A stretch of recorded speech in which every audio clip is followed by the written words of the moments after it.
नमस्ते दोस्तों। और आज आपका सोनाली फिटनेस स्टूडियो में स्वागत है। तो हम आज एक ऐसे मुद्दे पे बात करने वाले हैं अ, जो युवा पीढ़ी है और जो न्यू जनरेशन के लोग हैं उन्हें ये बहुत ज़्यादा हो रहा है। आज से 15 या 16 साल अगर हम पीछे जाएं या 10 साल भी पीछे जाएं तो एंजाइटी और ओवरथिंक जैसी बातें नहीं होती थी। बट अभी ऐसा हो गया है कि मुझे बहुत ओवरथिंक होता है, मुझे बहुत मैं डिप्रेस रहती हूँ और मुझे ओवरथिंक करने की आदत हो गई है और मैं एंजाइटी से परेशान हूँ।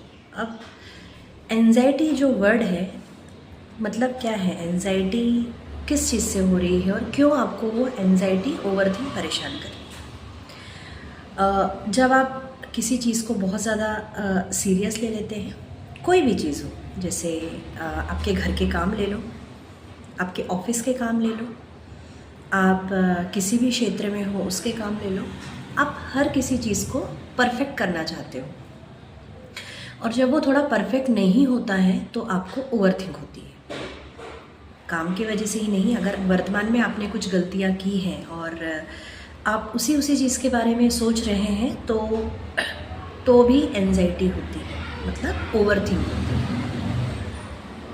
आपको लगता है मैंने ऐसे करना चाहिए था पर ऐसे नहीं हुआ, मैं ये काम बहुत अच्छे से कर सकता था बट ये नहीं हुआ, ऐसा हो जाता तो ऐसे होता, ऐसे होता तो ऐसे हो जाता, शायद ऐसे नहीं होता। ये जो सारे रीज़न्स हैं ये एंजाइटी और ओवरथिंक के हैं। तो अब इसका उपाय क्या है, इसका सल्यूशन क्या है? आपका जो भी टाइम पीरियड है, जो भी आप एक शेड्यूल में बंधे हुए होते हैं, उस शेड्यूल में भी अगर आपको ओवरथिंक होती है, बहुत ज़्यादा आप सोचते हैं, तो आपको एक लंबी गहरी सांस लेना है।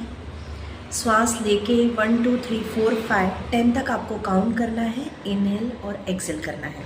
आपको एक टाइम निर्धारित करना है कि आप इस समय में, अगर मेरे पास खाली समय है तो मैं उसका आप एक लिस्ट बनाएंगे कि मैं ओवरथिंक किस वजह से कर रहा हूँ। जिस चीज़ का मैं ओवरथिंक कर रहा हूँ और जिस चीज़ के बारे में मैं ज़्यादा सोच रहा हूँ या सोच रही हूँ, क्या ये मेरे जीवन में उतना इम्पॉर्टेंट है या मेरे लाइफ में ये सही में उतना ही मायने रखता है? क्या इसके वजह से मेरा सामने का जो समय है, जो समय मैं व्यतीत कर रहा हूँ या कर रही हूँ, वो इतना ज़रूरी है या इसके वजह से मेरी चीज़ें ख़राब हो रही हैं? जब ये सारी चीज़ें आप पेपर में लिखेंगे तो आपको इसका सल्यूशन बिल्कुल मिल जाएगा। दूसरी चीज़ ये है कि जब आप बहुत ज़्यादा परेशान हो जाते हैं या कुछ चीज़ें आपसे गलत होती हैं, तभी आप ओवरथिंक करने लगते हैं। कभी कभी ऐसा भी होता है जब आप बहुत खुश होते हैं और कहीं ना कहीं आपके कोने में ऐसा लगता है कि ये नहीं हुआ मुझसे, वो नहीं हुआ मुझसे, मेरा काम परफेक्ट होने वाला था, मुझे अच्छा रिजल्ट मिलने वाला था। बट ऐसा नहीं है, कुछ चीज़ें आपके हाथ में नहीं होती है, कुछ चीज़ें छोड़ देनी होती हैं। अगर आप सद्गुरु को सुनते होंगे, सद्गुरु मतलब वो मेडिटेशन, योगा और आपके जीवन के बारे में सारी चीज़ें बताते हैं, अध्यात्म के बारे में बताते हैं, आपको बताते हैं कि आपका जीवन आपको कैसे जीना चाहिए। वो कोई जादूगर नहीं है, वो सिर्फ जीवन के बारे में बताते हैं कि आपको कैसे जीवन जीना है। अगर आप उनको भी सुनेंगे तो आपको काफ़ी लाभ मिलेगा। अब दूसरी चीज़ है कि अब इस चीज़ से आप ज़्यादा ही परेशान हो रहे हैं तो आपको सुबह उठ के क्या करना है। जब आप उठते हैं, आपका जो भी टाइमिंग होता है 5:30 का, 6 का या 7 का, आपको उस समय में कुछ आसन करने हैं, जैसे बाल आसन, श्वासासन, अधोमुख आसन, पश्चिमोत्तान आसन। ये सारी चीज़ें आपको करना है। या आप अगर आप नहीं कर पाते तो आप इसको यूट्यूब में, गूगल में देख के कर सकते हैं और इस चीज़ से आपको छुटकारा मिलेगा। अब जब इस चीज़ से आपको छुटकारा मिल जाता है तब आप अपनी फिर से एक लिस्ट बनाइए कि अभी मुझे लाइफ में मेरे गोल्स क्या हैं, मैं क्या करना चाहता हूँ और मुझे आगे ओवरथिंक के बारे में विचार नहीं करना है। मतलब मुझसे चीज़ें गलत भी हुई तो मैं उसका सामना करूँगा। गलत हुई मतलब मुझसे अगर कुछ गलतियाँ भी हुई हैं तो मैं उसका सामना करूँगा, क्योंकि हम सब इंसान हैं, हमसे गलतियाँ होते ही रहेंगी। जानबूझ के की हुई गलती गलती होती है, लेकिन अनजाने में की हुई गलती गलती नहीं होती। अगर आप परफेक्ट बनना चाहते हैं तो ये आपका सोचना गलत है। कोई भी इंसान परफेक्ट नहीं होता, हर किसी में कुछ ना कुछ गलतियाँ होती हैं।